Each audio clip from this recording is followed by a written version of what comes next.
My name's Catt White, and I'm with Farmers Market Pros. I'm the founder there. We're deep in planning right now for our National Farmers Market Conference, multinational, I suppose. We get a lot of Canadians. We've got a group coming from Australia, got some folks from the UK that always tune in online. And so we offer online education, a weekly podcast, Tent Talk, that you may have tuned into from time to time, and an annual conference every March for farmers market managers, small farmers, and food makers. We've found over the years that most of the attendees at that conference have kind of boiled down to being market managers. And so that's where most of the content is aimed there. I'm also an active farmers market manager. I've been managing farmers markets in San Diego since 2008, coming up on 15 years next summer for our oldest and largest market. We have about 200 tents on the street on any given Saturday, about 180 vendors. We require in almost all cases that our vendors are consistent. So you'll see those same vendors every week, week after week. We've also got a couple of smaller markets, a weekday market and a Sunday market that's very new. And then I've established a lot of other markets in San Diego County that in partnership with various business improvement districts and community associations, typically manage those for 4 or 5 years and then transition a new manager into that and go on to work with the next one. So I feel your pain about getting up early on Saturday morning and making sure the porta-johns are in place and hauling barricades to block the streets. So you cannot impress me with any question about how crazy and weird our job is. We actually have t-shirts that say our job is weird that we give out at the conference. So I feel you in all these things. So happy to be back with you. I think this is the 3rd time this year that I've been with y'all, and we're going to talk today about communicating regularly, communicating consistently about all things that you need to talk to your farmers and vendors about. So the way we usually do this is I'll provide you with a little bit of information, kind of an outline of what we want to talk about, and then feel free. Okay, so Jill says, clarify, average 7 vendors at market. So still, a fairly intimate, cozy market there, and then 40 that are on the roster. So we'll kind of cover what the basics are and what the outline is of the information we're going to talk about today. And then we're extremely open to discussion and questions. So feel free to pop a question in the chat if I'm talking. I'll also throw out questions, and feel free to unmute and hopefully turn on your video if you're not having just the worst hair day ever, and let us see you when you do pop a question or want to enter the discussion, and we will talk back and forth.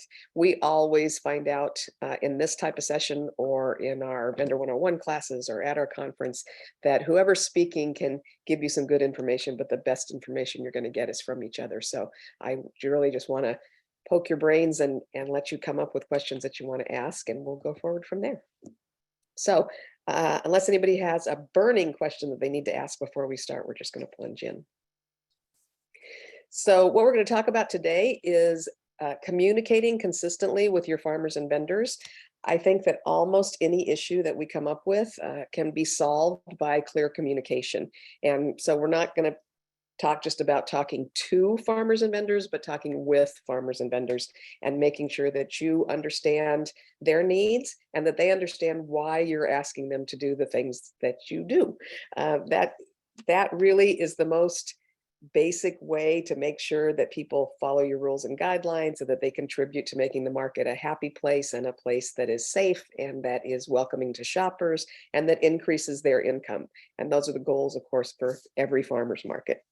So our first piece of advice, and we've talked about this, I think, in the last session that we did, is that you want to have a clear and consistent set of guidelines and rules for your market that explains why you're there, that you're there to increase the financial sustainability of your farmers and vendors and to create community. I'm assuming that you have variations on that theme in your mission statement, but that pretty much is what a farmer's market boils down to, a place for people to get local food and for local food growers, producers, and makers to make a living and to make themselves stronger, make their businesses stronger so that they can keep farming. No farms, no farmers markets, as American Farmland Trust says. If you want to make it a more burning directive, remember that no farms, no beer, as John likes to say from American Farmland Trust. So we need to keep those farmers farming, and that's one of the big things that farmers markets do. So when you are in the application process with a new farmer or vendor, you want to, before you sign them up, before you schedule them for their first day, give them a clear set of guidelines, any market rules that they're going to need to follow, what you expect from them, what they can expect from you. When you've confirmed them, when they get there on their first day, you want to do it again. Make sure that they have a copy of your guidelines. We use an abbreviated top 10 rules and guidelines because we're in California, we're highly regulated and we're required to give people a full set of CDFA rules to be in a farmer's market or associated event. It's very long. I'd imagine somebody reads it. I'm going to guess a lot of people don't. So we pull up our top 10 kind of guidelines and rules that make the market function better. Things like arriving on time, things like downloading and then going to park and then coming back to set up so that everybody can get in on time. Things like not breaking down early, having a tone of respect with your fellow farmers and vendors, shoppers, and the market team. So we hit our highlight rules that are absolutely important to make the market function every day. And we send those out in addition to our full long set of rules that people may not wade all the way through. We also print that top 10 list so that we can give it to everybody who's standing in a booth. Where we find there's a communication breakdown sometimes is if we've sent out the guidelines and rules to the owner of that farm, the owner of that business, and an employee or a relative is in the actual booth, they may not have seen that information. And so all of a sudden we're scolding them or telling them to put away their music or telling them they've got to be in a certain space or that they can't be selling their own knitted scarves along with the eggs that the farmer has sent to them when they've never heard those rules before. And it's really easy for us as long-term market managers to assume that some of this stuff is just logical. And of course they would know that they can't do this. They don't know that. You're looking at the market from a 10,000 foot level where you see every aspect and you see how everything that happens affects everybody in the market. They're really just seeing what happens in their booth. They're like every other human in the world. They're kind of concerned with what's going on in their life and on that day in their 10 by 10 operation. So they're not going to see how what they do affects every single other person in the market necessarily. And I think that we get maybe locked into the idea that these are obvious things and they're really not, especially for a newer vendor. So we think it's really, really important to communicate initially what you expect from people, what they can expect from you, what the result is if they don't do what's expected. So we say in our guidelines and rules and in our top 10 that these are things that are absolutely important. We give an abbreviated mention of why each one is important in that document. And that's something that we're going to elaborate on as we go on today. And then we tell them that if, for instance, you miss X number of markets, your reservation may be suspended, and that there are some mitigating circumstances, and certainly we'll talk about those person to person, but that generally speaking, you have to attend X number of times in order to maintain your consistent reservation. And after that, if you can't commit to that, we can't commit to holding a space for you every week, but we may be able to take you as a substitute. So letting people know what happens if they don't fulfill the expectations that you have is also really important, and giving them a step-by-step guideline of what's going to happen if those expectations are not met. So the more you can communicate with people, the more likely you are you won't get into conflict situations. The other thing that we do on an ongoing basis is send out vendor advisories. Now we find this a very fine line, tightrope kind of thing.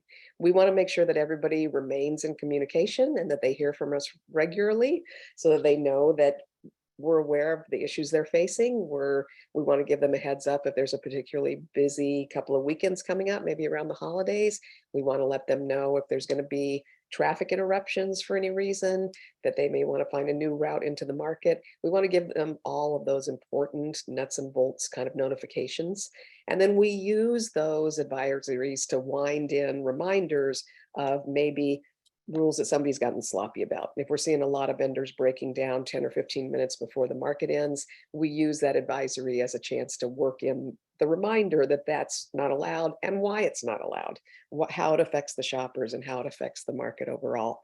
So those general reminder emails, we send out once or twice a month, and we don't send out any more than that. We do know market managers that say that it's very successful for them to send out advisories or vendor updates once a week. In my own experience, I found that when I'm doing that, I will talk to people at the market and say, hey, we just sent you a notice about that. What's up? And they'll say, oh, yeah, I saw that email. I didn't read it. Because if you're sending too much email, they tend to kind of get blind to that. Those blinders are on. They say, yeah, that's just another rah kind of email. I'm not going to open that. So we assure them that we only send them an email when there's something that they definitely need to know. Once we get them set with that idea that it's time to open that email because you're getting an email from us and it doesn't come every Tuesday, it comes only when there's important information. It means that we can take that advisory and use it as a chance to work in a reminder about maybe a rule or guideline that isn't being observed as well as we would like it to, and remind them, because we're only talking about one guideline at a time so they can really focus, remind them of why it's important. It's just a reminder that you need to be sure to be in the market and back out by 7:30, 30 minutes before we open, download your vehicle, go park, come back and set up, because there's 110 other vendors that need to get their cars in and out in that 2-hour period. That honestly doesn't occur to people. We just posted a meme not too long ago, because we do a funny meme on Fridays, about a perfect download where somebody had all their equipment and tent in the middle of the street. And we had 7 market managers that said, oh, this is so funny. This is exactly what happens to me. I see this every week. It's so exciting to see that. And a vendor that responded to that post by saying, what the heck difference does it make? I've been doing markets for 8 years. And as long as I'm set up by opening time, what difference does it make? Well, the difference it makes is if you're sitting there with your car in the driveway while other people are trying to download, they're stuck. That honestly didn't occur to him. And when we responded to that, we got a direct message back from him that said, I've been doing markets all these years, and that never even occurred to me. So all the time he'd been in markets, he just never thought about the fact that other people's cars were lined up behind him because he was casually and gradually setting up his booth. They don't see it. They see what's happening in their own little world. So let me turn that off. So telling people why you're asking them to do things is important. Just a reminder, please don't play your radios in your booth. Please don't play music in your booth, because we have musicians that show up to play, or you may find that there's 7 people in one aisle with music on, and that's going to create kind of a cacophony for shoppers. So please don't play music in your booth. We try to establish a central music source. That doesn't occur to them. It just seemed fun to have music in their booth while they were setting up or while they were working with their customers. So explaining why we're asking people to do things definitely makes a deeper impression than just saying, hey, here's a rule. Nobody wants to hear random rules. But if they know that it's affecting their sales, it makes customers uncomfortable to be hearing a new type of music every 10 feet. And certainly there's department stores who should get that same advisory. Then they will take it more seriously, and they will understand that you're not just trying to set random rules. You're not trying to control their lives. You're trying to create an atmosphere that makes people comfortable and relaxed and likely to shop and spend money at their booth. So that's important.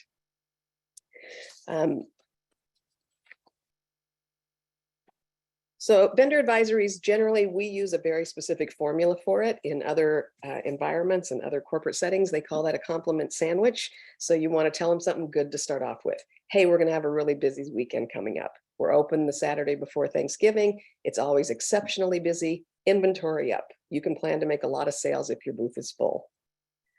By the way, remember that we're open until 2. You need to stay open. Your booth needs to have inventory on the table. You need to have your table set and your banner up until 2 o'clock.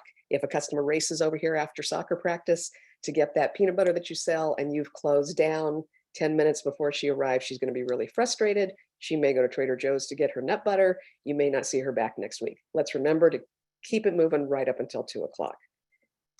And by the way, thanks for making Portland the best farmers market in the country. So you want a little sandwich there. You want to give them some good news, tell them what's coming that's fun, remind them of rules that may be not observed completely this last couple of weeks, why it's important to observe those. And oh, by the way, when we all work together, we make this the most amazing market ever. So compliment sandwich, good news, kind of a nudge, good news. So we use that formula pretty much every time we send out an advisory, and it's important. So that's the news about communicating consistently to vendors. You want to do it regularly. We always pop a little notice at the end of our advisories to say, if you have a specific question about any of this information or anything else, send us an email back. We'll be happy to get right back to you. And we do, we very rapidly answer vendor questions. And that's important to keep your vendors all in the same community and tied into working to make your market strong, make it profitable for everybody involved. So then there's another type of communication that gets done, and that's talking to anybody. Actually, let's take a pause for a second. Anybody have questions about that, or insights about how maybe you use advisories or how you communicate with your vendors that you particularly find effective?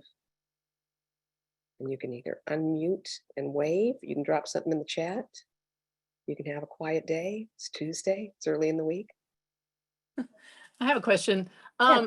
Are you guys using group emails? And if you do, are you having problems with people not getting them because they are getting, alerted as spam? We don't have much problem with that. I've almost never had anybody say they didn't get it. Yes, we do. We send out an email that's addressed to vendor at San Diego markets, and then it's blind copied to all of our farmers and vendors. And because we've done it for so long, I think Google doesn't tag it as spam much. We do consistently have issues with farmers and vendors that use Yahoo. So I don't know what it is. I don't know if Yahoo's settings are set really high. I don't know if they just don't like things that say farmers market in the title. I don't know what it is, but Yahoo consistently has some issues like that. We've actually encouraged some farmers and vendors to switch either to Gmail or some other platform other than Yahoo, and they've immediately stopped having any problems getting emails from us. So I do find that with certain platforms. That's interesting because our market email is actually through Yahoo. So I wonder if that's causing problems. Yeah, they have a different kind of spam filter with Yahoo. Yeah, I don't like it really, but that's what got set up. So yeah, it's really, really easy to set up a new one. yeah, that's true. That's true. All right, thank you. Yeah, no problem. Will I be sharing my top 10 list? I can. You know what? I can send it to Amanda. It's not anywhere online, but I can send it to Amanda and she can send it out to y'all. Catt, have you ever done any extra, or know of markets that do extra support communication to like new and beginning vendors, like maybe in their first few weeks of like, don't forget this, here's your list, like? I have, and we do that. We send it, we attach our top 10 list to almost every communication we have with a new vendor from the time we accept them. When we ask for their insurance documents and they send them to us, we say thank you. And oh, by the way, here's a reminder. We do actually a lot of education because we've got our Vendor 101 program. So a lot of times we're doing that, especially with people that have never been in markets before they're in ours. If they're experienced in other markets, what we do is concentrate on providing our guidelines and explaining why we do each of those guidelines, primarily because we are familiar with the other markets in our area and we know some of them are not very serious about arriving on time, or they're not very serious about not breaking down on time. So we stay real tuned in to where else people have vended if they're not brand new, so that we can kind of nip anything in the bud before it starts. But yes, we do have a whole series of emails that we use when they're new that always has those top 10 rules attached. And actually, now that I'm thinking about it, I think we do have the top 10 rules on our website now. I'll find that link before we're done and be sure to post it. Anybody else before we talk about communicating with vendors when there is starting to be a problem? Okay, so let's talk a little bit about when you have a vendor that is not observing rules and guidelines and it's starting to be an issue. Or as Amanda says, when they're brand new and maybe you're noticing that in the excitement of getting started and launching, maybe they haven't read any of those lists that you've sent out of what the rules and guidelines are. Or maybe you've got somebody in the booth that's not the owner or manager, and that happens sometimes too. So I think one of the most important things to remember is that you've got to be absolutely consistent about how you communicate problems with the rules and guidelines and how you enforce those. So you can't decide that because this person is really fun and you have a good time with them, that you're not going to communicate those rules the same way you do with somebody that tends to be more of a curmudgeon, and that you want to get that across to. Being absolutely consistent in how you communicate things like this is really important. Farmers and vendors talk to each other, and they will absolutely say, well, so-and-so does that, and you don't say anything to him about it. So you need to be consistent about the fact that, yes, you do say something to everybody that's playing music in their booth, or you do say something to everybody who pulls out early. It's really tempting if you have a farmer, especially that's in a category that nobody else is filling, to kind of let things go. I absolutely know that as a market manager and as watching other markets for as long as I have. You really don't want to bug that guy that you know is just has his choice of markets and he could go anywhere else. And if you give him too much trouble, you feel like you will no longer have um, mushrooms in the market. It's really tempting, but it's going to backfire, generally speaking. For one thing, you're going to establish that vendors are not treated equally. For the other thing, you're going to just reinforce bad habits with that person that you're ignoring it on. Now, you may, if you're dealing with somebody that's never been in a market before and that you know is new and that you think maybe has some personal issues that's affecting attendance, that kind of thing, you certainly don't want to take the humanity out of it. You want to talk to people individually. But when they're violating a clear rule or guideline that affects your market, you also want to, after those conversations, send a little note that say, absolutely get that you're dealing with a lot at home now. It is important to the market that you arrive on time because we need to close the street to traffic to keep people safe. And when customers arrive and someone's just setting up, they're distracted. They're not sure if the market's open. And so that inhibits them from buying not just from you, but from the farmers on either side of you. So give them some extra explanation, but do consistently remind them of what your rules and guidelines are and why those exist. You have a chance when somebody's brand new to your market to really let them establish good habits that will benefit them and all the farmers and vendors around them. You can only do it if you consistently remind them of what those are. So we have a series, if we've got somebody that just really, we're pretty sure does understand a rule and just isn't bothering to observe it for whatever reason, anarchy, personal issues, whatever reason they've decided to kind of ignore that you've got to be set up on time, we have a series of communications that we'll go through. So the first one is that we talk to them in person at the market, and then every time we email them to say, just a reminder of what we chatted about on Tuesday. It's important that you get there on time because thanks for observing that. We love having you at the market and we appreciate being able to host you as long as you can observe those things. The second time that it's happening or that we're seeing that it's, it's not just a one-off, it wasn't just because the Wi-Fi was backed up, but they're just not bothering to get there on time, we're going to send out another one and remind them, hey, we sent you a reminder via email on X date, just in case, as Laurie said, it got stuck in their Yahoo spam filter. Maybe they didn't see it. This is important, and we can only continue to host you as long as you can observe this requirement. Please read that over and remember that you have to set up on time because it's a safety issue. We have to place the barricades and it's a distraction if you're setting up late, and you and the farmers around you are going to suffer in terms of sales if you're not set up on time. So we remind them again what the rule is, why it's important, that we've reminded them before. And then on that one, we say, please pop us an email and just confirm that you understand this. And so then we typically get something back that we either say, got it, or we get something back that says, I know what you mean, but I come from a really far distance and it takes me a long time to get there. And sometimes there's traffic and I have to get my kids to school and we'll have some long explanation. And that's great. That opens up a dialogue. So we're able to say, we get that you come a really long way. I'm going to ask that you get out of the house 20 minutes earlier so you can be there on time. Or, okay, I'm hearing that you have to get your kids to school before you head our direction. I'm not sure this market schedule is going to work for you. Is there anybody else that can help out with that? So start working through the problems. Again, we want to work in a humane way to make sure that the market's successful for everybody, but it has to be successful for everybody. And for us, we don't set rules and guidelines unless they have a negative effect on not just that one farmer or vendor, but the whole market. So we're really consistent about our guidelines, and we'll do everything we can to help somebody figure out a way to succeed, but we are going to insist that everybody plays by the same rules. And then if it has to get to that point, on that third one, we'll say, this really needs to be your last reminder about this. We've talked about this before on these dates. It's important that you arrive on time because, and we'll go through the whole thing again, more repetition, the better. We have to let you know that if this rule is violated one more time, we're going to have to take you off of the consistent reservation list and talk about when you are sure you can get there on time, dates that we can have you substitute in. And we're serious about it, and we will cancel somebody's reservation if after getting that final warning, they don't manage to meet those requirements and guidelines. But we're very consistent about it. If we're telling them that, we're also telling the other farmers and vendors near them and everybody else who's applying to the market and everybody else who's in the market. Part of making that simple to do is that we don't set rules that are arbitrary. We don't create a rule just because we think people should have more rules. We create rules that make the market more successful. And by successful, we mean comfortable for shoppers, safe for everybody who attends, things that will maximize income, financial sustainability, profit for all of the attendees.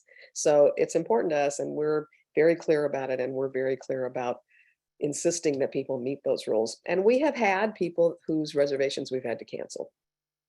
We don't ever share that with other vendors. It's just not professional, it's not cool. However, I will say that that probably gets around fairly quickly.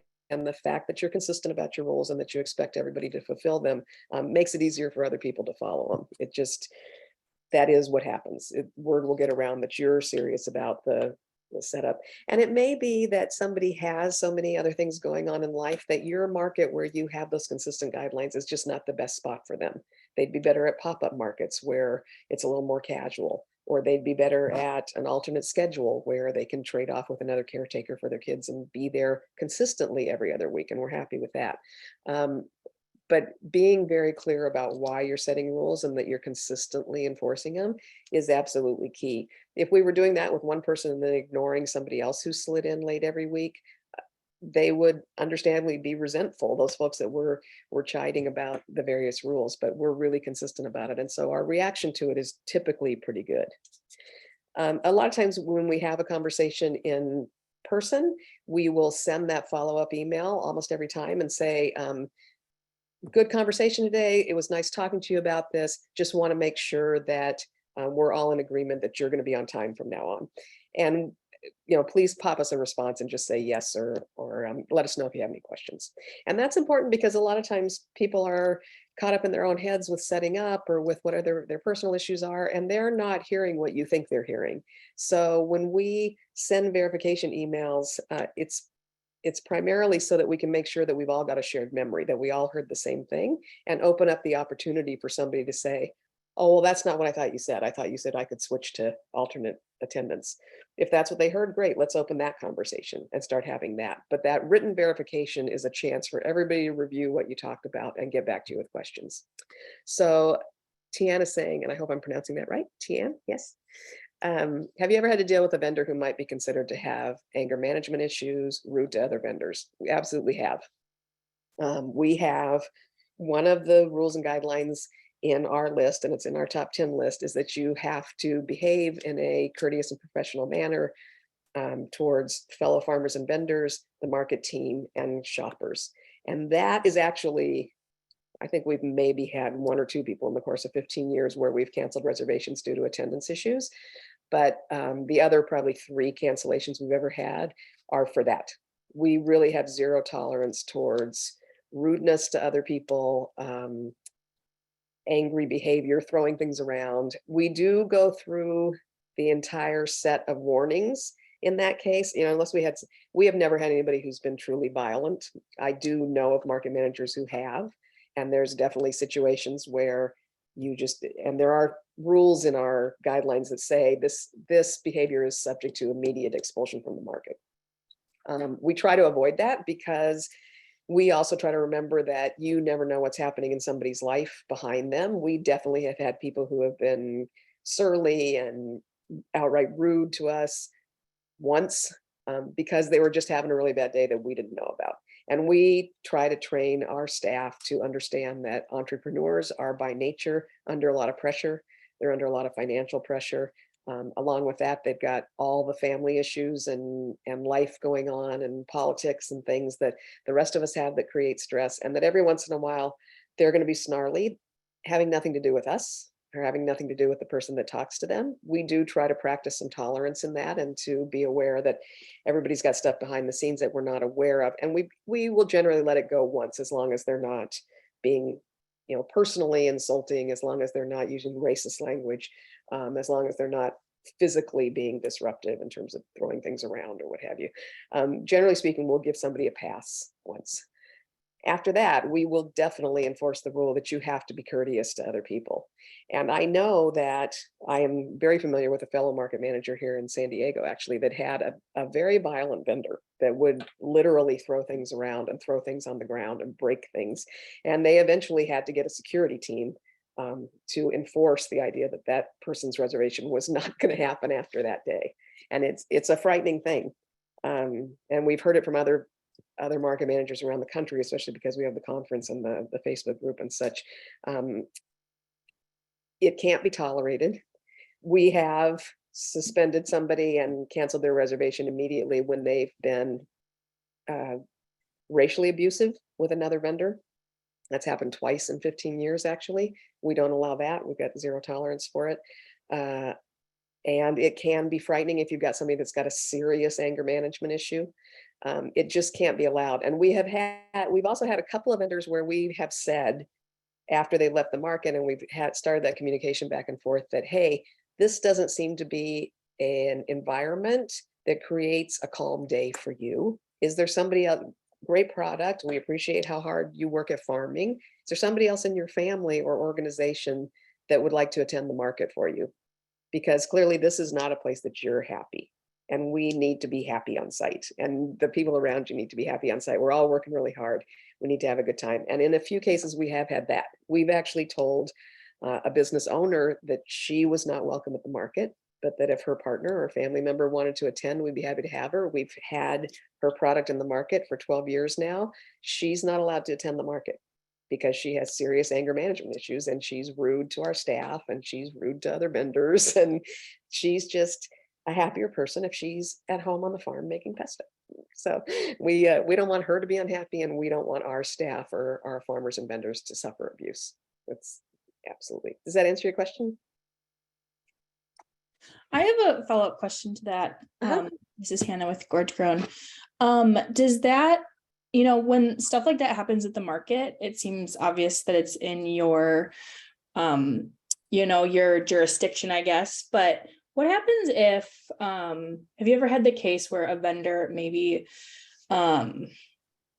is verbally abusive to another vendor offsite, and there's some sort of relationship that's toxic between two vendors offsite, and how you've maybe managed that? Yeah, we've dealt with that. I mean, I've heard those things. We try to not act on things that are hearsay for us, honestly. So if somebody says so-and-so was rude to me and we go observe it and can't see it and can't get any verification from anybody else around them, if it doesn't come up from anyone else, these are independent grown-up business people and they need to resolve those kind of things themselves. And I guess I'd have that sounds like a case-by-case basis. If somebody, yeah, we had a case where one vendor messaged another vendor, I think like via Facebook, and had some nasty things to say from one vendor to another. So there was but you had some kind of documentation. Yeah, exactly. You ever acted on something like that? I have not. I have moved vendors so that they're not close to each other in the market. And I have had conversations with vendors where I said, this is a place of business and we're all professionals and grownups here. And you need to be courteous to the people around you. And I'm hoping I don't hear any more about, you haven't done it to me, you haven't done it to my staff, but I'm hoping I don't hear any more about you being abusive with fellow vendors or farmers or, anybody in your life. Find a different way to get your anger and your stress out. But I've never had a situation like that where I've had some kind of documentation. And I guess, again, I would probably have to go deeper in terms of and I don't want you to have to, expose a bunch of personal stuff here, but when you say nasty to them, they just don't personally like each other, but they can operate in the market without coming into contact with each other. I'm not sure if that actually falls within my purview as a market manager to decide how people get along outside the market. Totally. Yeah. We just separated them. You just separated. Yeah. I was going to ask you, how did you deal with that? Did you? Yeah, we separated them and kind of kept an eye on it. nothing else has come up, but yeah, that was a tricky situation early in the season this year. Yeah, that would be my inclination too. Again, unless it was, clearly like physically threatening or racist or something that we just don't tolerate at all. That would be my inclination as well, is to not put them next to each other in the market. Tell them both that we expected, professional courteous behavior within the market. I don't think we have jurisdiction outside the market. It would be nice if everybody got along outside as well as in the market. But I think, yeah, I would do that and then kind of watch it. We did have 2 vendors 12 years ago, I think it was, that had some kind of personal beef outside the market and got into a physical fight at the market, like slapping each other. And they were both very large people, and I am not. I have realized in the last few years, I'm actually short. So I didn't realize that before. I've had people tell me I have a tall personality. So, but I did end up walking in and getting nose to nose with the 2 of them and saying, don't you ever display this kind of behavior again anywhere near my market. You will never be booked here again if this happens again. And they both calmed down and they apologized to each other and they apologized to me. And I don't think they spoke to each other in the ensuing years that they were both in the market. One of them left after a couple of years, but they did not exhibit any bizarre behavior either. I don't know what happened outside the market and probably don't want to know. But it's, it's a lot of humans on site at the same time, with a lot of life going on, and with the extra stress of being an entrepreneur or a farmer, where there's just a lot that you're dealing with, but you can't exhibit that on site. That's just not the place for it. And off site, it's not a good idea either, but not in my jurisdiction. I had a partnership break up at our market, and one of them left early, took everything with them, started tearing the other person's booth down, taking stuff. It was just like, what is going on? It was crazy. How did Just that crazy. wind up? And the girl took off with somebody else's canopy and won't bring it back. Like, so now there's 3 vendors that are involved in it, not just the partnership. Has that been a while ago or still working? This last summer. Yeah. So I'm assuming. And then she applies to come back. No, I'm not going to have her back. I just didn't approve it. I mean, we have a little DTU code that goes on to some vendor applications that says dead to us. We just, because we're the only ones that know what it means. But it's just, this person is higher maintenance than we need to have at the market. And that's in my opinion, a valid reason to turn down an application, is somebody that's going to be abusive to other people, somebody that just is not respectful to my team or to another farmer or vendor. There's no reason to bring that into your market. We try to keep kind of a low stress area. I do sometimes reach out to those folks after they've gone and say, I hope you're doing well selling a different way, maybe wholesaling, or there's some folks that just don't react well to having to deal every day with other people. We have farmers that have told us, I send my wife to the market to sell because I don't really like the type of people that come to markets. So I'm better if I stay on the farm. Like, okay, good that you recognize that about yourself. And, farmers can tend to be solitary people. And sometimes they just get stressed out being in a place where there's a whole bunch of shoppers and a whole bunch of other vendors. And that's fine. They just can't do it at our market. They need to realize that about themselves and find a different solution to selling their products. Hey, Catt, another version of the relationships between people that may be happening a little bit outside of your market, but draws you in. I did have one time with the booth staff having an issue with the owner and tried to bring me in on to that. We've seen a few of those. To get involved in things like that. Yeah, we've seen a few of those. We've had booth staff that decided to sue the owner after they'd worked for them for many years because they said they didn't get overtime and such. Okay, that's a bummer. That's bad news. And maybe you don't want to keep working at the market for that person while you pursue this stuff. What they can't do is, I totally sympathize with both sides of that, depending on what the situation is, but they can't stand in the market and tell that story to customers or to other vendors or to farmers. They can, it's up to them what they do in life outside the market, but at the market, we have to keep an attitude of mutual respect inside the market for all the market participants. And yes, I have seen things like that fall down. We saw a major vendor that actually ended up with a huge wage claim because it wasn't just one person, but a bunch of people in their case and in their case, they were paying people off the books, they were paying people cash, and if you added it all up, it probably didn't reach minimum wage. And also you can't pay people off the books. We do a session almost every conference about this, that you really have to account for when you're paying people. The IRS does not take this lightly. And at some point, if you do it for a while, you're likely to get caught. And it's not a good thing. And they ended up having to restructure their whole business and take it down because they had paid all these people in cash. And a few of them got together and decided to press the point that they hadn't had taxes taken out and they were responsible for them themselves, and they couldn't get unemployment when they were sick. And it turned into a whole thing. Luckily for us, the vendor left the market to deal with this. If they had not, at some point, we probably would have had to tell them that we were going to suspend their reservation until they got things worked out, just because of the level of angst and unhappiness that was surrounding that whole operation. Yeah, I was just going to ask, at what point does, when the vendor is doing something with their own business that's not necessarily the market part of it, that's not okay? Yeah. I mean, that seems like clearly not okay, and not somebody, like, even though Right. they're maybe not breaking a market rule, although courteous and Yeah. professional behavior to your Right. employees is probably Right. one of your top There's a lot, rules, actually. like not having them at the market for something like that. Yeah. And again, we try to look at, is it our business? And if so, are we going to make, what don't we know that's happening? So it's hard to say, I'm going to make a value judgment of how each person runs their business. But if it's creating conflict and things in the market, they definitely should not be there. If it's becoming a big kind of a public thing where there's a lot of controversy around them, we probably wouldn't necessarily kick them out, but we would have a conversation about, you know what, maybe you need some time off to get this all settled. And then if it's all settled and you kind of are feeling stable again, then talk to us about reapplying.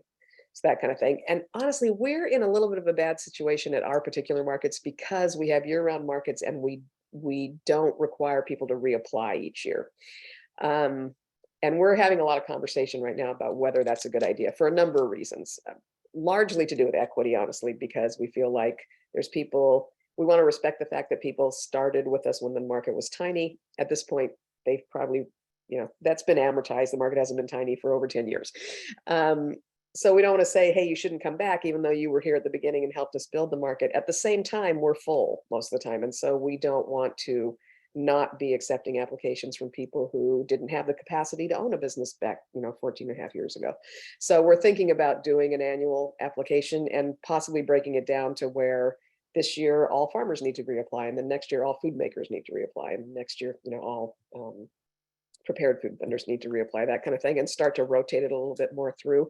And then the other thing that creates by having people's reservations just continue until they're canceled or they leave for some reason is that if we had an annual application period, that does give you a chance to say, hey, in the overall points matrix that we use for accepting vendors, being high maintenance, having stress, having relationship issues with other farmers and vendors, that may be something that affects their point total. So it would give you a chance to kind of review whether you want somebody to continue if they're constantly in a situation that's not productive for the market. Melissa is asking, when you decline a vendor, do you give the vendor a reason? And if so, what if they want to debate the issue in your decision? So oftentimes our reason, precisely so that we don't get into a debate, is just, we don't have space available in your category at this time. Now, when we give somebody a specific reason, it's most often because there's something that they could change that might make them eligible. And sometimes we just don't have space in their category, and we post information on our website. And in terms of consistent communication, this is also a good thing to do. We post a little disclosure at the top of our application that says, we're not at this market, we're not currently taking applications for baked goods, hot food prepared to eat on site, clothing or jewelry, because we're full in those categories. Those are categories where baked goods is just everybody in the world bakes and we get millions of baked good applications. And so at periods of a time, we will close applications in that category just to save everybody time. We just can't take another baked good application without throwing the market out of balance. And we carry a very small percentage of non-food. So clothing and jewelry, again, are just oversaturated categories. And so we're just not taking applications. So that gives them a heads up, and that's easy.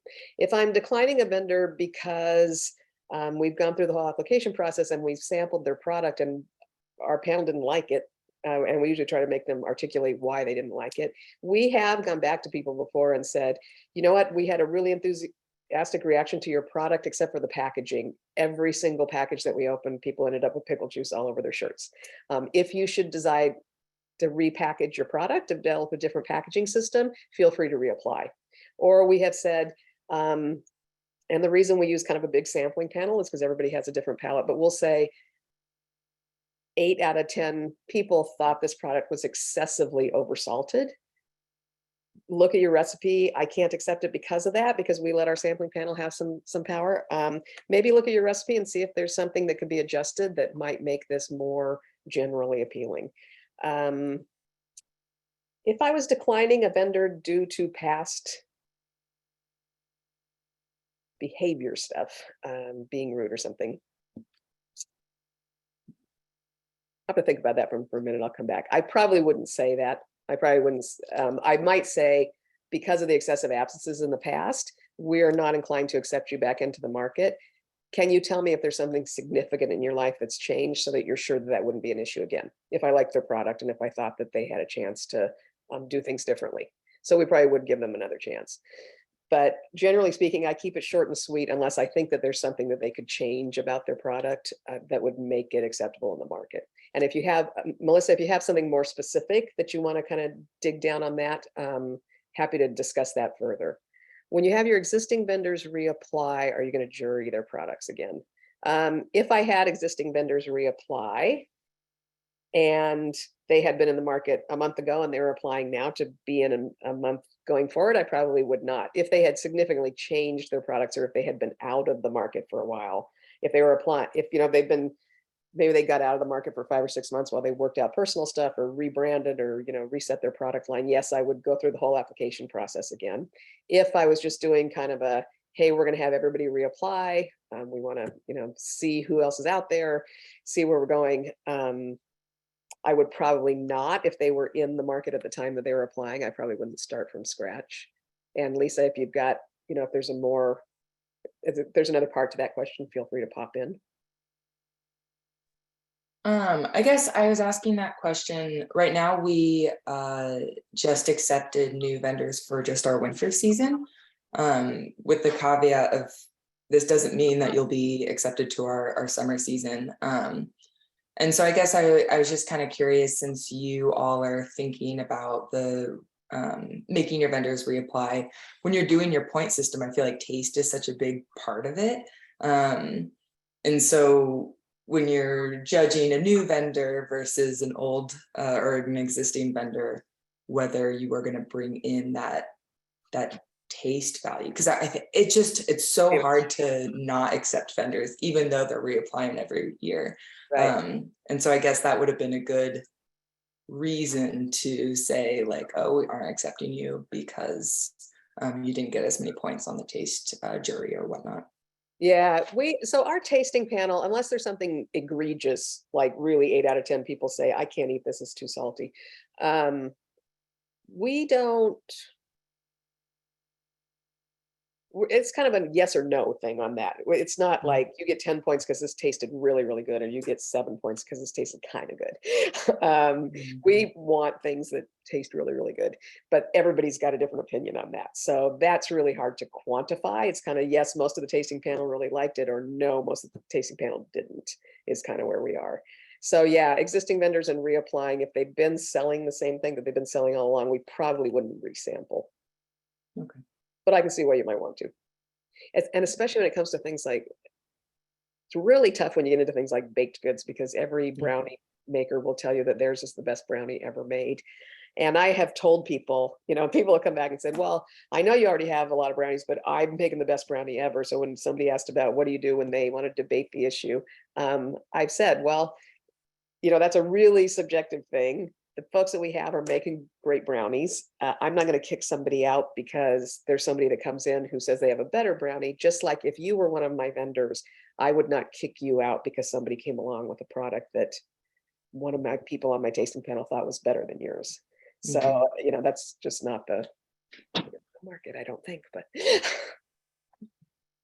makes sense.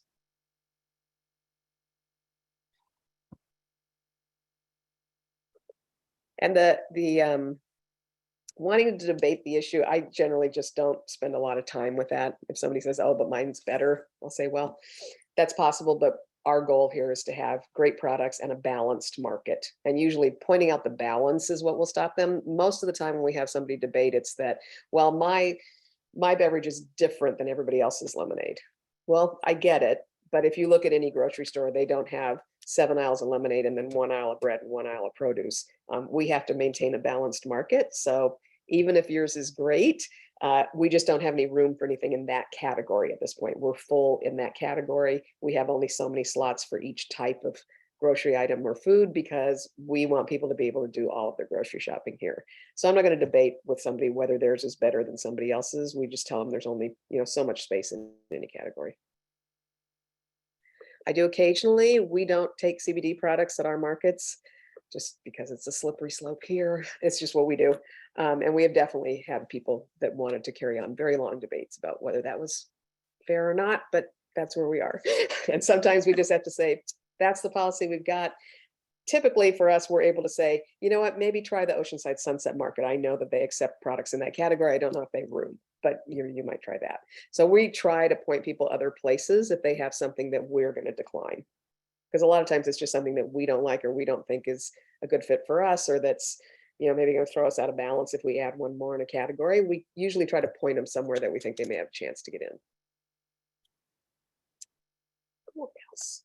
I want to talk about one thing because Amanda had sent me some information that somebody was asking about how you communicate with vendors that say everything's fine, that feel like they don't want to make trouble or they don't want to be high maintenance, or maybe they just can't articulate issues that they're having. How do you get good information when your farmers and vendors don't want to share with you either issues that they're having or questions that they have?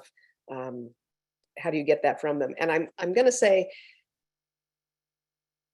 generally speaking, the more specific question you can ask somebody, the more likely you are to get a response. So if you say, how's everything going? Most people's short response, because they don't have time or they don't want to feel like a bother, is fine. Everything's fine. If you say, are your sales higher or lower than last month? Not that I'm going to encourage you to ask about people's sales. So that's a bad example. But if you say, how are you enjoying the area of the market you're in this month? I mean, if you've moved somebody, or what kind of effect is the weather having on your crops? Are you finding that you're being able to bring more to market or less? Very specific questions, you're more likely to get an answer than saying, how's everything going? Or how's the market working out for you? And if whoever had related that question to Amanda wants to dig a little bit deeper detail-wise on what you mean by that or what you're looking for, feel free to speak up because I'd love to talk about this. I definitely know what you mean about vendors that either just culturally are not people that share a lot, or don't want to be considered high maintenance, or just don't have time to think about it. I'd love to hear more about what you're finding in terms of people not communicating with you when they have needs. But we do ask real specific questions if we're trying to kind of dig down. And for us, it would mostly come up if we have a sense that somebody is having difficulty or is unhappy or seems to be facing a lot of obstacles, maybe is not bringing a lot of inventory to market. We might ask them, how's production going, or How are you doing on staffing? We've heard that a lot of people are having challenges with staff. What are you seeing about that? So sometimes if you can ask a specific question and maybe even sort of imply that it's not about them, that you're just curious about a particular issue and wondering if they're having an experience like that, that can kind of draw people out sometimes.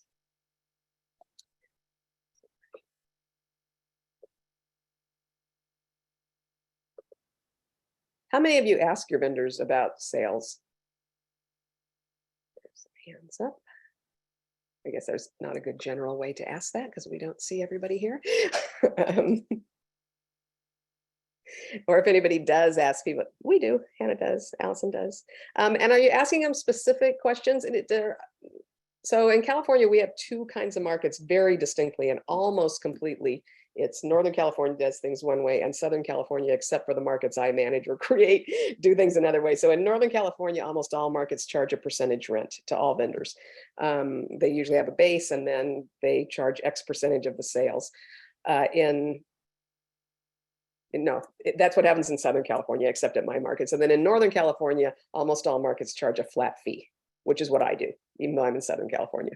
So if you're asking vendors to report their sales so that you can charge them a percentage on rent, you may get one answer about how their sales are. And if you're charging them a flat fee, you may get a very different answer from the same vendor, is what we found out. So if anybody wants to speak up, what's kind of your typical operating procedure in Oregon? Are you typically charging a percentage or are you charging a flat rate for fees?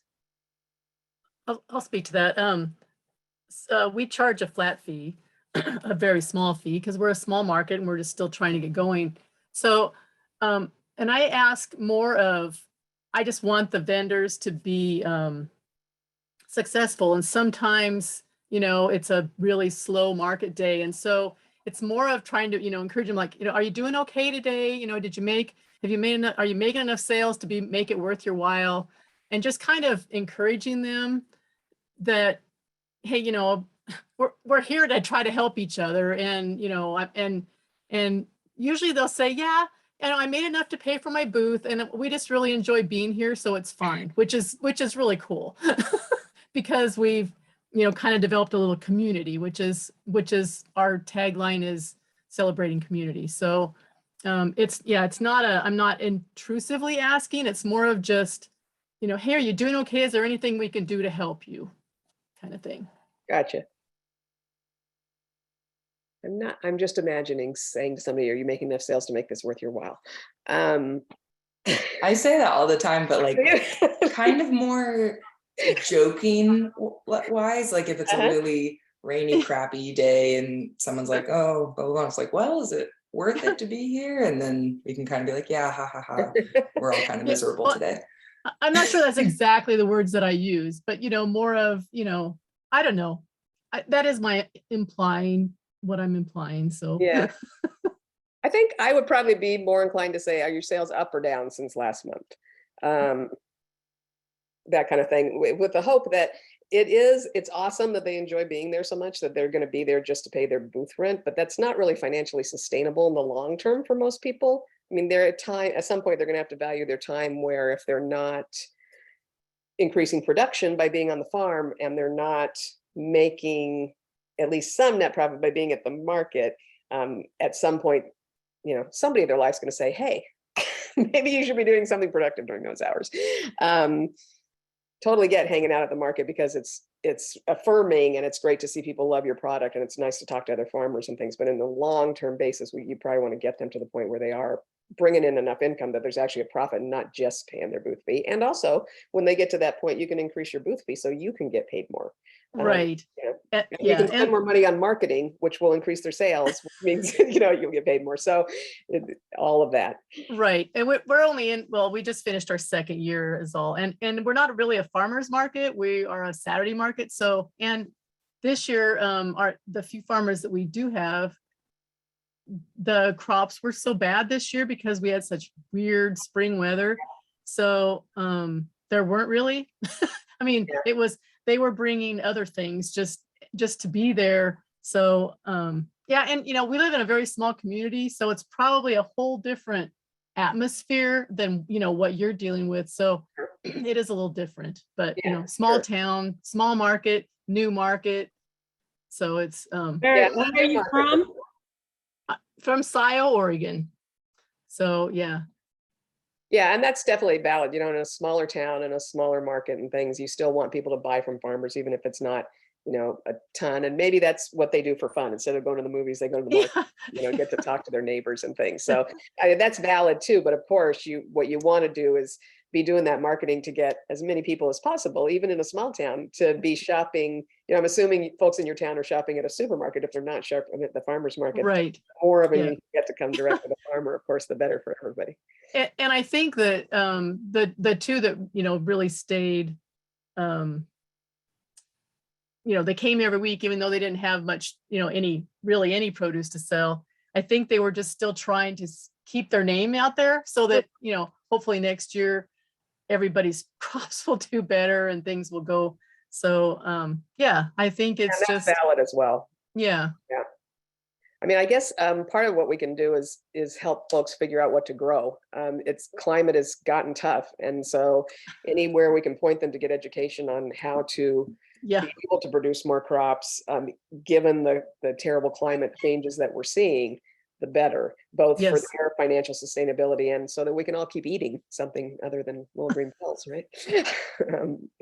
Improve our farmers. I think we're going to have Shani's going to help us talk about training farmers at our next conference. So that's important. We're working a lot with urban farms right now to try and get more of them into the market, since that's a place that is a little more accessible to a lot of farmers than going out and buying land, especially in the economic climate and the climate that we're dealing with now. And it looks like most of y'all who are doing flat fees. A little bit at some percentage here and there, but most of it is flat fees for the vendors. That's an interesting one, Lisa. We do both a flat rate for most vendors and a percentage for folks who don't meet our ingredient sourcing requirements. So that's interesting. So I'm assuming your percentage rate is higher than your flat rate. So we charge 10% of your gross sales with a minimum of $55, which is our flat rate for food artisans. Gotcha. Interesting. Good. Yeah, we're always looking at how people manage folks who are not actual producers or using local ingredients and things, and that's an interesting way to do it. We've got a guy we've got rain or shine markets here, which probably doesn't seem amazing to you being from Oregon. I know we hired a staff member from Seattle a little more than a year ago, and we were having a Tuesday when it was raining, and people were calling. We get what we call the rain flu here, where vendors will suddenly be sick or have a flat tire or whatever because it's raining. So we were managing those calls and reminding them that we're rain or shine and yada yada. And she said, "What's happening?" I said, "Well, this happens when it rains." She goes, "Why?" Because she was from Seattle, where obviously if you stopped things when it rains, you would never do anything. But we've got a market manager here in the county that, if you don't show up on a rain day, you have to pay every other farmer and vendor who did show up $20. So it's because they're the ones that kept those customers coming rain or shine, and you didn't. So it's interesting. Jill says, "I have a question about keeping vendors engaged. We started strong, but during summer, our vendor rate decreased." Interesting. Interesting, during summer. And if somebody wants to pop in and tell me, is that typical for y'all? That's, for us, summer is certainly our peak, although we stay busy all year. But I'm surprised that in summer your vendor decreased. How do we encourage those vendors to keep coming even after a bad couple of weeks? So Jill, I think the first thing you want to do is see if you can figure out why that decreased. So did another market open in your neighborhood? Were people Shani has a good question. Were those farmers who were struggling with the terrible climate and the season that farmers had? Was there a construction project in your neighborhood? Jill, do you know why there was an overall downturn?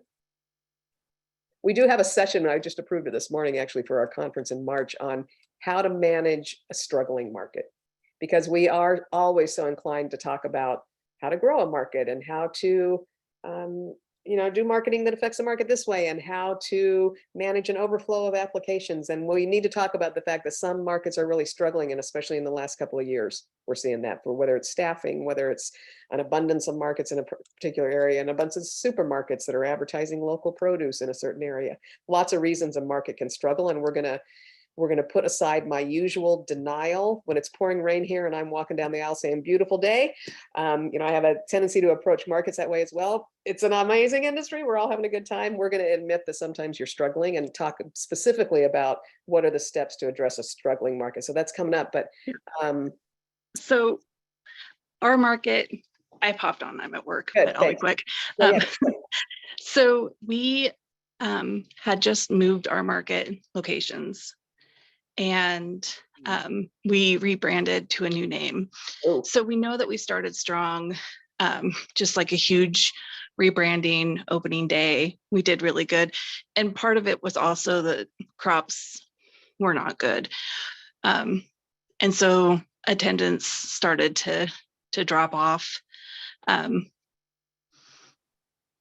It was really hot. oh, and it was But hot. yeah. Yeah. But we're trying to encourage those vendors. We had some that stuck it out with us. But I don't know. It's really tough. We're in a really small town, really small area. There's like 7,500 in the whole county. So it's super tiny.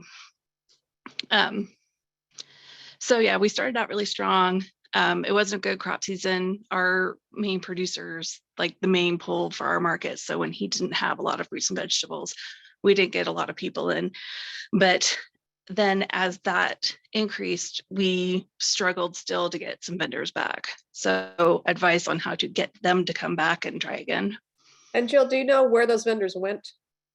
Did they just stop selling at markets? Did they go to another market? Did they open a farm stand? Did they go out of business? No, they just quit coming. But yeah, you don't know where they are, what they did Oh, they're instead. here. They're still around. I mean, but it just wasn't profitable for them to come because we had those few weeks in there that were just really tough. Right. So I would say if you're having a few weeks that are tough for everybody, I would be really honest about that. Hey, this has been tough for everybody. And I would tell them, and this is what we're going to do to try and change it. And whether that's you're going to go pass out flyers in every coffee house and at every church reception room and at every apartment complex and anywhere that you can find to get the word out that the market's happening, whether you're going to start posting once a day on Instagram when you've only been doing it once a week on market day, if you're going to go out to the county fair and set up a booth that talks about the farmers market. So tell them what you're doing proactively to get more people there. I am also really careful so that was enlightening when you said you had changed location and rebranded. So whenever you open a new market, that's the hottest, newest thing. You're gonna be really strong for the first week or two because you're grand opening, and then you're gonna dive like a rock. This is what happens at all new markets. And we very carefully inform our vendors of that. We tell them right up front, it's gonna be so busy for this next week or two. And then you know what?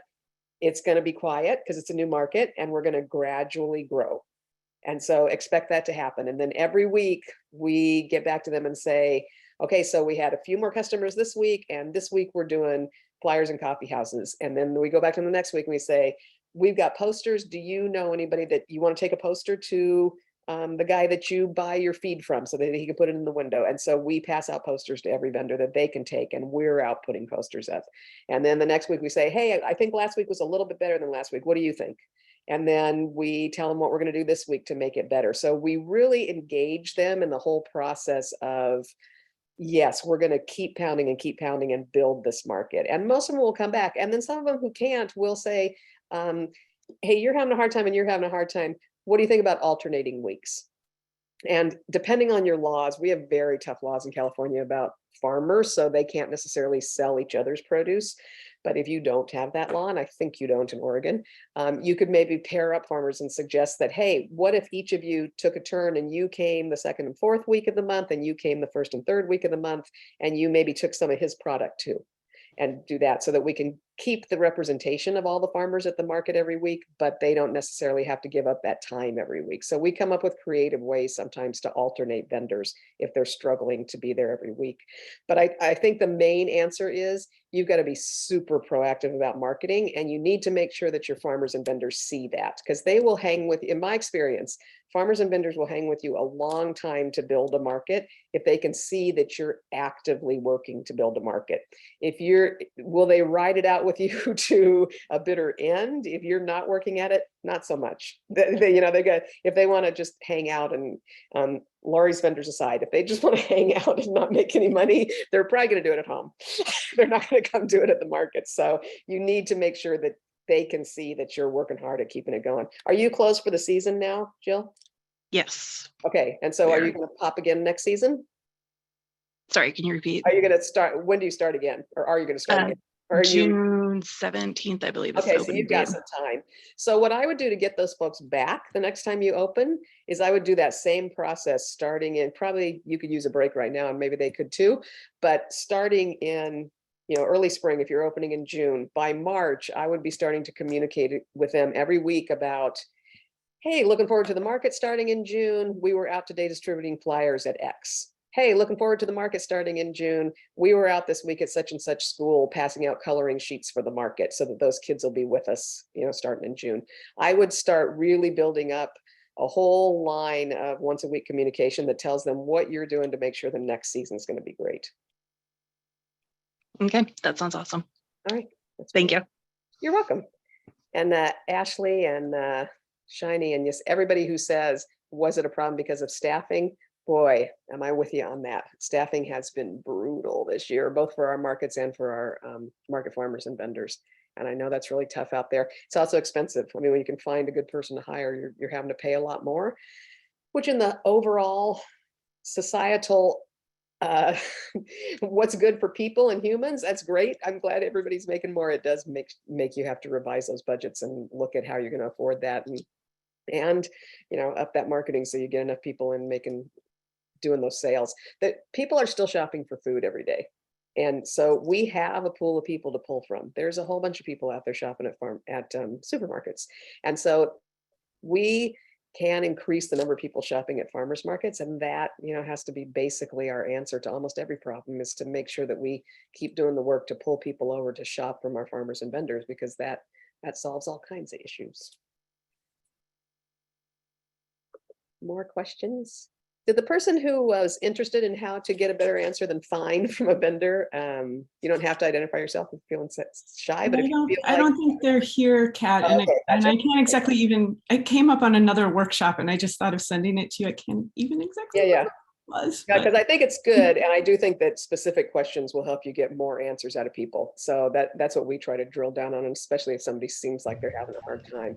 And we'll also, do things in terms of nurturing people, like we're going by and we're seeing that they're not very busy, but we're also seeing that their display isn't real dynamic. We'll go by and ask, have you ever thought about maybe piling this up on this table? Because I feel like people don't realize what an amazing product you have. Maybe if we stack them up a little bit higher. So we'll try to do things that don't seem to question their judgment and how they're operating, but at the same time, give them some suggestions that we know will probably increase their sales. That's a cute little sign. Have you ever thought about turning that into a banner? It's so cheap to print banners now, they're full color. Let me give you the name of somebody local that's printing banners, and kind of get ways to attract more attention to their booths and things, as opposed to noticing that somebody's struggling and saying, hey, how are you doing? That's kind of open-ended, and sometimes they don't realize what their problems are, so it's hard for them to articulate. So the more specific you can get, the better. So in regards to declining a vendor, what I'm looking at specifically is we had a vendor who broke the sampling rule this year. So we had to not have them in the rest of the market this season. I've since found out some more information about this vendor, and this vendor is probably not one we want to have next year. It's not a room issue because we have enough room that the city's even told us if we need another block, we can have another block. So I can't really use that.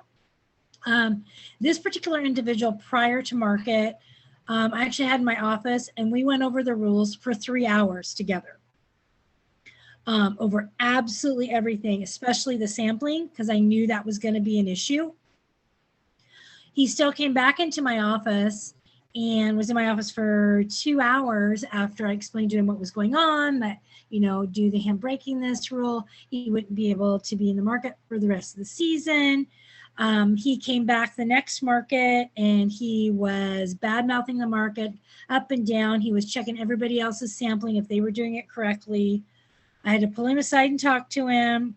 I said, you can't do this. And now I've heard through the grapevine that he is going to apply again for next year. And he's pretty much said that he's going to challenge everything that we do. So I'm wondering how I can decline him at the very beginning and not deal with it, because I know it's going to be a problem vendor. Do you have a board that you respond to, Melissa? Who decides Yes. if you admit vendors or not? It's actually me. So we're under the Coos Bay Downtown Association, runs not only farmers market, but all the festivals for the city. Gotcha. And the Coos Bay Downtown Association, the farmers market's like a subcategory of it. But basically they go on what my lead is. So if I tell them, hey, this is what we're doing, blah, blah, blah, they're pretty much just back me up 100%. Gotcha. And what Lisa is saying here sounds like he's not a vendor in good standing. That would be me too. Now you would have to, you wouldn't have to, but you would be way ahead of the game if in your rules and guidelines it says something about if you leave because of repeated violations, you're not a vendor in good standing and you may not be accepted for reapplication. So it's good to be upfront about those things to begin with. When you say you have room, room is, you're also, if you're curating nicely, what you're doing is you're creating a balance in the market. So you may have physical room for another vendor, but you may not have room for additional person in his category. Does he have a category you're dying because you don't have? Well, he's our only person that sells salsa. Yeah, it's a bummer. I'd be out there training salsa vendors or recruiting him. Yeah, actually, one of our volunteers makes really good salsa. Yeah, there you go. Encourage them to get their permit. To do it next year. But you are, if he's had repeated rule violations in the past, in my case, I would not accept them back, unless somebody was to come to me and say, hey, I know I screwed up in the past. I was having, some major issue. And I know that next time I need to do X, X, and X. We don't sentence people forever. We're open to hearing a new story, but if it doesn't sound like that's going to be his approach. So, in my case, I would say, I don't think we're a great fit. You might try X market. Probably don't have a lot of markets in Coos Bay, but I wouldn't take a vendor that is going to make your life miserable. Honestly. Right. Yeah. I'm just preparing for next year how it's going to go. Currently, our guidelines don't say anything about repeat vendors, that kind of thing. In the guideline that he did for tasting, it said that if he broke the rules, he could be suspended for the market and for the rest of the season. We didn't put anything about the following season because I didn't think. You know what? And you still have, when's your next season start? Not till May. So you have time to revise your rules and put something. Because the application. Yeah, there you go. Shiny's got the same idea. Yeah, you got time to revise your rules, and next year's rules can, make sure you note in there that that you have the right to not accept a vendor. That it's, it's your judgment as to what makes the market work the best. And sometimes that means you won't accept a vendor, and that repeated rule violations may result in not being eligible to reapply. That's pretty easy. So I would plan on doing that before you pop open again. Lisa had asked, do you have specific numbers you keep in mind for a product mix, or is it your best judgment? At this point, I've been doing it so long that it's mostly organic, but because I have operating managers on various market sites, and I like them to be getting in the habit of thinking about how they balance, we generally have at least a vague percentage assigned to each market, and it varies from market to market. So I would have, in the Little Italy market, 87% of our brick and mortar businesses in that neighborhood are restaurants. There's no grocery store there, a ton of restaurants. So we have an extremely low percentage of booths that we allow prepared food to eat on site in. And then we have a really large percentage of our booths there that are dedicated to farms or to packaged grocery products, because we are very much a grocery store in the street there. Now I have some other midweek markets where that's not the case. Their neighborhoods are not overloaded with restaurants. We have one market in particular where we've got a lot of individuals that are either unhomed or they're in very just kind of borderline living spaces, and they don't a lot of times have full kitchens. And so having a lot of prepared food in that market is great for them. So we try to encourage people to have kind of grab and go sort of meals there. So we have a much higher percentage of those in that market than we do things like meat, that they would have to have a more elaborate situation to cook in. So we do have percentages. We usually, look for, we would love to have the majority of our vendors be farmers. That is just not happening here. We just don't have enough farmers to make that happen. So it's usually, we roughly have maybe 25 to 30% farmers, hopefully somewhere in the 40 to 50% range of grocery. And then the rest, depending on the neighborhood, is split between prepared food and beverages. And in our one very large market, because it's in an area that also attracts a lot of tourists, we also have like an 11% non-food section. That's at either end of the market. It's not in the middle of the grocery stores. But yes, it's kind of organic for me right now, but we do each year sort of reevaluate it and set actual percentages. We may not stay to the single digit on observing those, but we get close. What do I classify as grocery? Food that you would take home to eat versus walk around the market and eat, generally speaking. So nut butters and hummus and chips in a big bag and coffee, and there's about a million things, jam. What do you classify as grocery? And it's funny because everybody uses different terminology for different stuff. I have, I've talked to some places and they'll say value added, meaning everything that I would call a grocery. Whereas for us, value added is something that only a certified farmer can sell, that they make from what they grow. Cottage food is used sometimes for all packaged and grocery type products in some areas of the country, whereas cottage food is very specifically stuff that's made in a home kitchen. So it's funny how language changes from different parts of the country. How do you handle the requirements of a Class K fire extinguisher for booths cooking over open flames? We make them have them. Not sure what you mean by how do you handle the requirement. It is a requirement. They do have to have them. We self-inspect for things like that. The fire department also inspects. So we have a very proactive group of inspectors, from the fire department to the stormwater people to the health department to the ag department. We have no shortage of inspectors here. And because we have no shortage of inspectors, it probably makes it easier for us to self-inspect and go through and say, this is required, you got to have it. Let's make sure you have it before an inspector checks to see if you have it, and you don't, you get fined. We want you to have it. Was it Tian that asked that? Is there something about enforcing that you find challenging? Or Well, we're a really small community too, very small. And we found out after the market began this past year that the fire marshal said, oh, and by the way, everybody has to have a Class K. Prior to that, nobody had to have one. No, was not required. I mean, I guess it was required, but nobody told us. Gotcha. And so I've been carting the Class K. We bought it as a market because they didn't, so I've been carting it back and forth. And so I just, yeah. And is the fire department okay with that? That you just have one for the market because you've got a pretty small market? Well, I have a small market, so I only have one vendor that needs it. But instead of me like carting it back and forth, I'm trying to figure out a way. What did it cost you? I think it's about $35.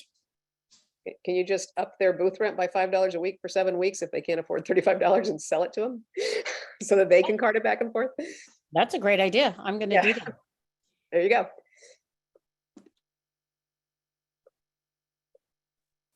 I did have a market booth catch on fire once from a food vent. Like, fire extinguishers seem like important equipment to have around. It does. And the only fire we've ever had is from somebody that was using chafing dishes. And the little candle at the bottom, one of them, I don't know if he spilled something in it, but it exploded, and there was actually just a hole in his tent. It didn't really catch on fire, but he lost his eyebrows. It was really scary at the time, but it was funny. It wasn't even, it's technically an open flame, but it's, it wasn't what you would have expected. It wasn't somebody with a big grill flaming burgers or anything. It was just this guy with a candle and just, so yes, having a fire extinguisher is a good thing. It's not a bad thing. And yeah, Lori, we do too. It's just, we don't always agree with every rule, but we work to change them with the city and things. We don't let our vendors skate on them because we just don't, which sometimes puts us at a disadvantage with other markets. Do propane heaters fall under the fire extinguisher requirement? I'm going to let somebody in Oregon answer that. Do you know, Amanda? Because these tend to be very local regulations. Yeah, I was just gonna say, I don't know if we know offhand, and it is kind of a local thing, but Lacey, I'd be happy to help you figure out who to get to the right person to find out the right rule for where you are. There you go. Perfect. It is in Lincoln County. It's considered it's any open flame at all. It doesn't matter if it's propane or what the source is. If it's an open flame, you have to have a fire extinguisher. Class Gotcha. K.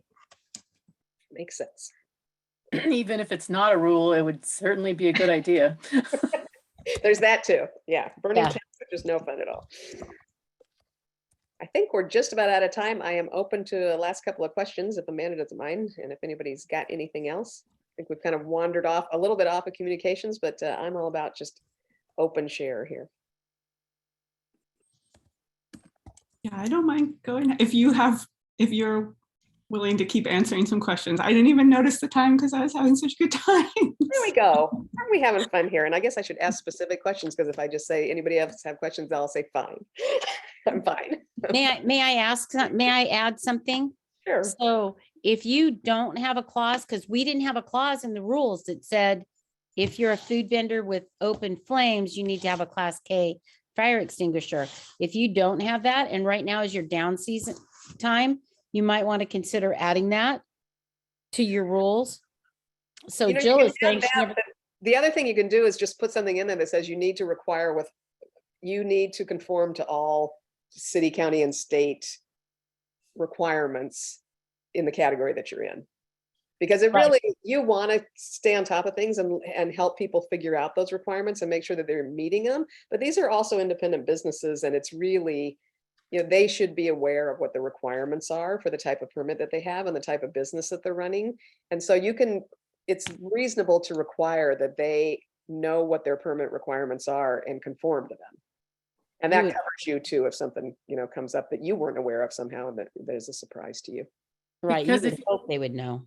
Yeah. Because if you start doing individual things, then you're going to have to list all the rules for selling eggs and all the rules for selling baked goods and all the rules. I mean, that there's a million rules. I mean, depending on There's so what many people are kinds of business. selling. Yeah. So it's, that's where I think we have to leave it up to them. I mean, it's their responsibility. And if they get busted by, an inspector because they're not following the rules. Yeah, it is still on them. We obviously try to let people know, and we Right. watch it, and we ask questions, and we check their labels to make sure the labels are legal and all that. But it also does say in our rules that they have the responsibility of being aware what requirements are and following them. Sage, you Yeah, have and a I Sorry, wanted yeah. to add to this though, that I want to normalize as it's hard for a market manager to know all the rules to everything. every kind of And, business. Yeah. So we did a workshop at the beginning of the year in February that sort of clarifies like who are the people that you as a market manager can go to find out what the rules are, because you can't keep up with all of them. But if you know who the right people are to talk to, you can find the right rule or what help your vendor know what they need to know. And so don't get caught up with memorizing every rule. Yeah, Just know yeah, who true. you Just need know to your talk to. sources. And if you're not sure who to talk to, you can always check with me because I know a lot of the right people. Excellent. Right. Sage, you had your hands up. What can I?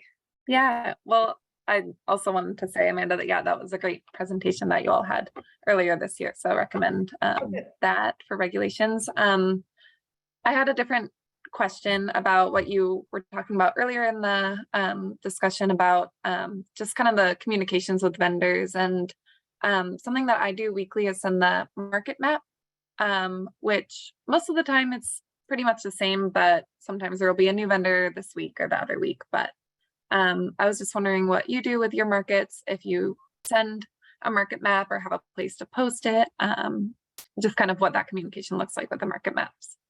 I personally do not. Actually, we have and I shouldn't say this because we have terrific sponsors at our conference that have platforms that let you produce really cute maps that gets posted on your website and things, but I don't use one. We actually use Google Drive, and it's live and shared, and it's partly because our markets are so big, and so we'll have last minute changes, and we want our whole staff to be aware of that so that they can direct the vendors. But I do know that there's some great platforms available. Shout out to MarketWorks and Manage My Market both, that will let you create your market map, make it pretty, put it on your website, or send it out to your vendors, or both, so that your vendors know what's up. Sage, why are you sending it out? Is that so that if somebody's got an issue or is confused, they can ask you a question early, or is it so that they can find their space without hitting you at the market, or just wondering? Yeah, mostly for finding the space and just making sure that setup goes smoothly. Yeah, Great. but we do use Market Spread, and the map is on our website too, but vendors still ask each week, even like if I forget to send the market or the map like in the morning, and they'll be like, hey, is the market map coming? But yeah, just directing them to our website, or yeah. Nice. I know a lot of people love having it on their website. We had, because we've got a market that's 6 blocks long. It was somewhat smaller during COVID, but it was still several blocks. And so we got in the habit during COVID of posting which block each vendor was in and what their location was, mostly because we needed people to get in and get out, because we had to count how many people were on the block at any one time. I'm sure we're all having flashbacks here to COVID rules. And then we took it back off because I remembered why I didn't used to have it, which is that I want people to wander. So I don't want them to beeline to that one vendor. I want them to have to wander through and see other farmers and vendors and find things to buy that they didn't even know they needed. So there's kind of 2 schools of thought on that. If your market site is not on gravel or grass, you can also like write the vendor names as you like mark out the spaces. And then if someone knows their general area, because it's not going to move, I'm assuming every week, then they can, they don't have to come and ask you. Yeah, that's handy too. We did that. Our new operations manager chalked for quite a few months in California. It's not legal to chalk on the sidewalks because that chalk could wash into the storm drains and we could have chalk in the ocean. If you're a scientist, you know that chalk actually mostly comes from the ocean. So you will find that illogical, but we have rules that we don't necessarily agree with that we do need to follow. So there's that. Shiny sends the map 3 days before and don't keep the map on the website for the same reason. Cool. Yeah, and we do number every space. So people know that they're in block 1, 2, 3, 4, 5, or 6, and they know that they're, and we can tell them which number they're in. We also have because it's a big market, we have a fair amount of staff on site, but even at our smaller markets, we typically let them know which block they're in and which side of the block, and then our staff kind of points them in the right direction. Market's gravel, you spend a lot of time showing folks where to go. I bet you do. There's so many, there's interesting methods we've used in different kinds of substrates for markets, whether it's surveyor stakes or screws in the ground on asphalt, or interesting things, and then chalk. All right, I'm going to say probably last chance because we're at a little bit over 90 minutes. I don't see any hands or waves or shouts. Spray chalk. Spray chalk would be good. Spray chalk is fun. Spray chalk and measuring wheels and headlamps. All our favorite tools. Market manager Christmas list. Looks good. I think we're good. That'll take it home. You can find me at Catt at Farmers Market Pros, Catt with 2 T's. If you have any questions that bubble up after this, if it's quick, just put, OFMA follow up in the subject line. I keep an eye on those things. So feel free to pop me a quick question if it comes up, or get to Amanda. She knows where to find me, and she will get information back to the whole group if it looks like a question that is floating around amongst a number of people. And it's always nice being with you guys. And I will see you again. I think, Amanda, I am not back until 2023, right? Yes. All right. Start So I putting will see you 2023 again. schedule together soon. Thank you, Catt. This was so All right. fun. Thank you. Always good being together.